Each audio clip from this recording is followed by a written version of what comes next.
as a second proof na siya talaga yon. So, pero yung barangay ID, meron kasi Hindi po ba pwede na kung wala po talaga may presensya kasi kung nakakuha po sila ng senior ID sa OSCA, talaga namang, ayun, dumaan naman sa matinding pagsusuri sa OSCA, baka po pwede na po ito?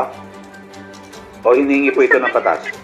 Sa ngayon kasi, Sir Eli, talagang dalawa pagka-secondary IDs and that's a requirement. Okay. At yan po ina-attach natin sa COA pag nag-submit po tayo ng ating mga for liquidation.